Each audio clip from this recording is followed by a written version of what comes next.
That's a wonderful way to start. So we'll go ahead to the counterpoint, and then we'll have the two of you come back up, and we'll ask some questions. Dr. Atman Shah. Thanks, Dr. O'Neill. Thanks, Dr. Stone. And I have the unenviable position of presenting the flawed technique. Protected PCI is watchful waiting the way to go. I have no relevant disclosures, and after this talk, I plan to have no others. So when we think about, I'm an interventional cardiologist, we think about, hey, we're getting at these cases, and those cases that SARS presented were really high risk. But is every case like that? Do we need to take precautions before every case, or are certain things a security blanket that we can defend because it helps support a preconceived opinion? Because we know that over the last 40 years of interventional cardiology, there's been a lot of things that we've taken for granted that we need to have done in order to have good outcomes, which turns out we don't need. Do we need an open OR every time we do PCI? I don't think so. Some of us in the audience can still remember that this is what happened. There's many things we used to do for STEMI that we were told if we don't do them, we were heretics. Distal occlusion, distal filters, DCA, proximal occlusion, 8 French sheaths, routine pacing. These are things that have kind of been, for the most part, relegated to the dustbin of history. And so I think as interventional cardiology has evolved, and here's another example, having 2 surgeons for TAVR patients. This was standard of care, not anymore. And so the allure of having MCS for these patients is that, yes, we can reduce the LVDP, we can increase coronary perfusion pressures, reduce ischemia, have decreased infarct sizes, but there are vascular complications, there are hematologic derangements. There's also the notion of cost, and are we doing the right thing for the patient, and do we have long-term outcome benefits? And so what do?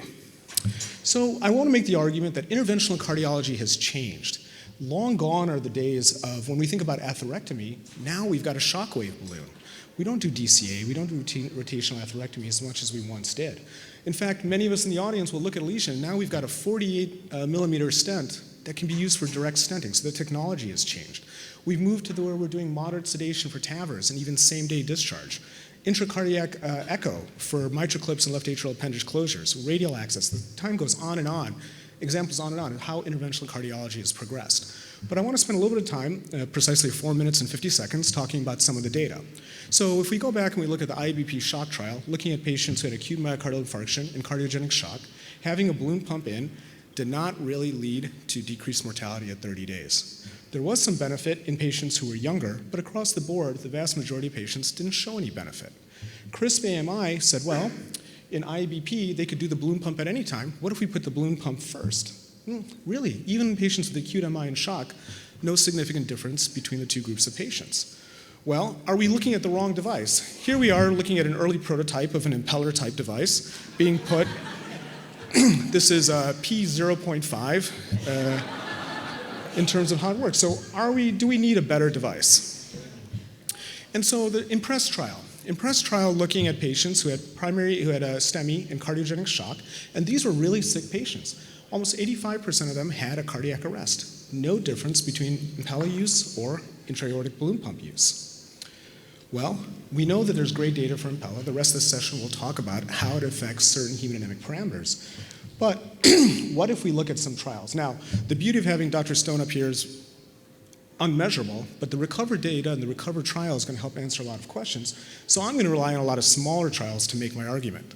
In this trial, about 140 patients with unprotected left main or complex CAD, patients we see every single day, turned on for bypass, were looked at whether they had an Impella. About a quarter had CP. The rest were 2.5 compared to balloon pump. Yes, the patients who had Impellas had more complete revascularization, but there was no difference in 30-day mortality, even though the patients in the Impella group had a higher Euroscore. And when a propensity matched analysis was done, there was still no significant difference between the two groups. In another trial, looking at about 250 patients with protected PCI compared to 25 controls between 2009 and 2018, propensity score matching, there was more left main PCI, more rotational atherectomy, an increased number of vessels in protected PCI. We know we can treat more vessels, but there was a higher incidence of periprocedural MI, major bleeding, and transfusions. And there was no difference in MACE at 1 year. And here's just an example of those two trials, but what I want to bring your attention to is, yes, we can improve certain hemodynamic parameters, but there was an increase in major cardiac and cardiovascular events in the patients who had a higher support rate.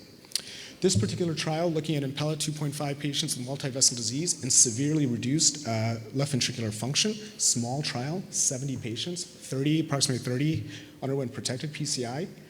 Really no difference in every parameter looked at in this particular group, from MACE, the secondary endpoints, and looking at mortality. So again, small trials, again, behooving the need for a large study, but these are the patients we take care of day to day.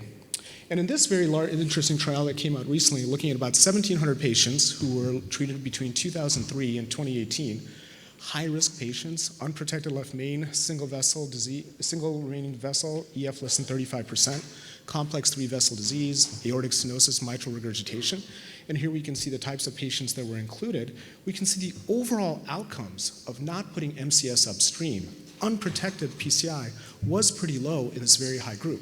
So the patients we're taking care of in 2023, yes, are sicker, but we have, fortunately, just many more techniques and better training. You know, chip training didn't exist 10 years ago, but it does now.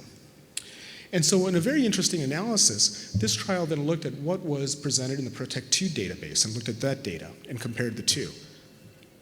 And between the two groups, looking at the different outcomes, there was no significant difference in the patients who were included in the two studies.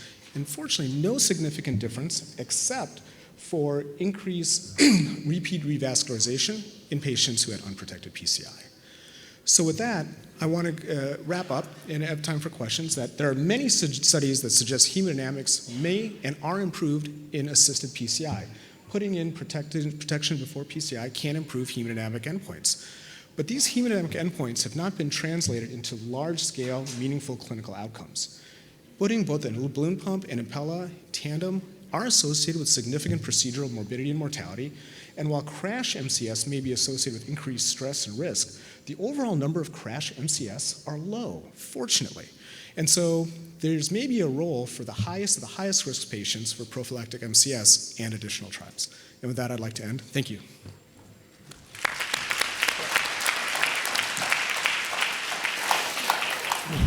Saris, why don't you come back up to the microphone, and we'll ask folks if you have any questions. First of all, from the panelists, do you have any questions for our debaters? So let me ask the panel. I mean, it seems like there's two scenarios that were kind of discussed almost interchangeably. One was the high-risk complex PCI, the CHIP patient, right? And then we've got the situation of the patient comes into the cath lab stable. Should we be using mechanical circulatory support before the procedure begins? And that's really the question that was, in some respect, addressed in PROTECT2 and then PROTECT3, the registry, and that we're now addressing in PROTECT4. Then there's a little bit the situation of AMI and cardiogenic shock, where if the patient comes in with a systolic blood pressure of 50 millimeters of mercury and a lactate of 12, no one's going to argue that he needs something. You can't even put a catheter in that patient. But what about that cardiogenic shock patient with a systolic blood pressure of 80 or 85, where you could probably get away with pressors and inotropes? What does the panel think about that intermediate situation with AMI cardiogenic shock?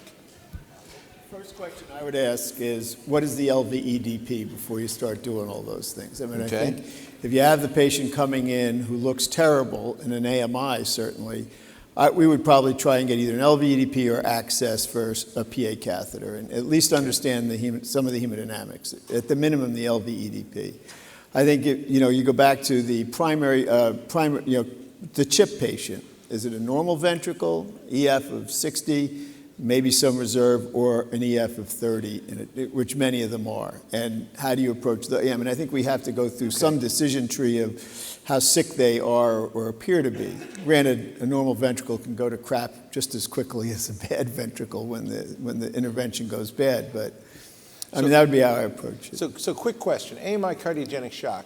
Who measures a LVEDP or puts a right heart cath in before you open up a coronary artery? Let's see on the panel.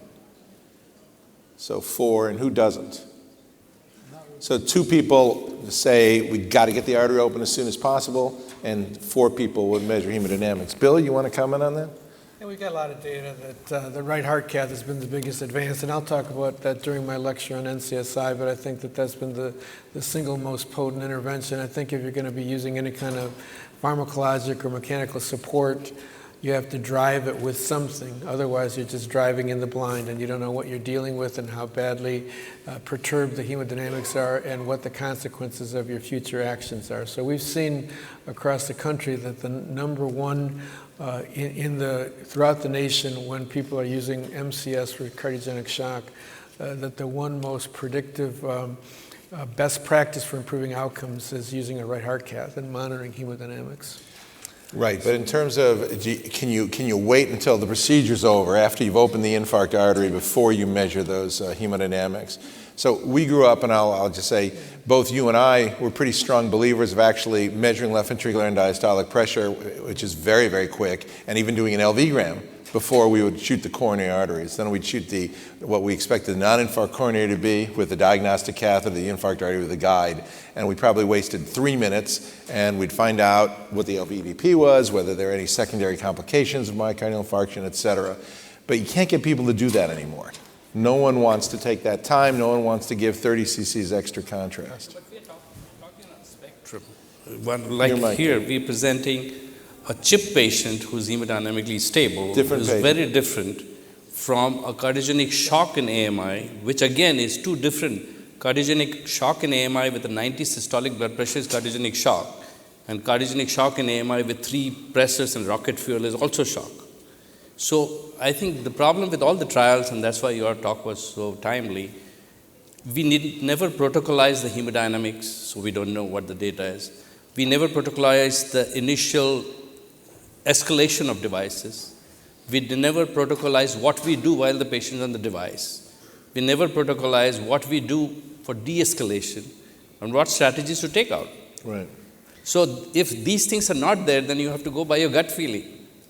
And Well, that's what's going on, unfortunately, in the field. Let me ask Dr. Shah a question. You're the proponent of watchful waiting, and what we've seen in the databases is that people are using Impella a lot in relatively well-preserved ventricular function, but in the setting of complex left main disease or extensive rotablator.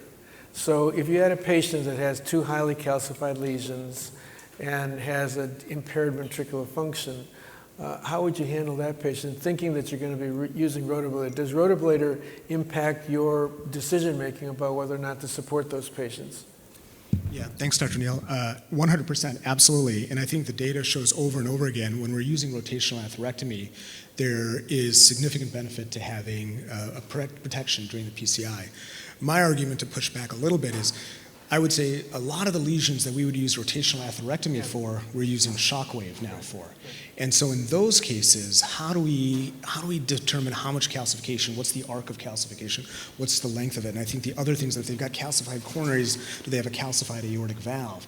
Do they have calcified peripheries? And I think it becomes, we're forced to become the original AI and take all this data in and come up with the best solution with imperfect data. As you said, technology is dramatically advancing. So what we used to do with DVI atherectomy, which would take forever to do, now we could, sort of switch to a small rotablator and a balloon. Now we may be switching to shockwave. So I think, you can't sort of stand still because technology advances. And I just want to ask you, Saras, the spiral that I see is that you kind of think you're going to get away with it. And I'm particularly concerned about people doing these cases from the wrist. I mean, I can do this left main from use a 5 French guide from the right radial. And then if something goes sour, you're screwed because you got to get down, get access. I mean, what do you think about that as a reason to use routine procedures, routine support? Just to clarify, are you asking me for a chip case or a shock case? Chip case. No, not a shock case. I just wanted to be sure. Yeah. No, I have done 7 French left mains from the wrist as long as EF and EDP are low. And I mean, EF is good and EDP is low. I've done those. I've also had partners who I agree with, and I've actually started doing that, is I've actually started leaving a micropuncture sheath in my groin with full ultrasound fluoroscopy access, because the worst complications from MCS are from access. Right. And if you can do that step under elective controlled circumstances ahead of the case, and then you may or may not use it, best case you pull it, hold pressure for 10 minutes, everything is good. Worst case, you already have a micropuncture sheath, you use that to upsize, and then you put it in Impella. You don't need the ultrasound and all the other things at that point.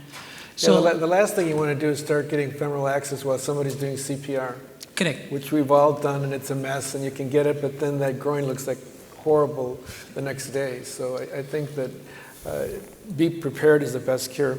Well, I think, I think we have to move on. Please, thank you guys. Great, Wonderful job. thank you both.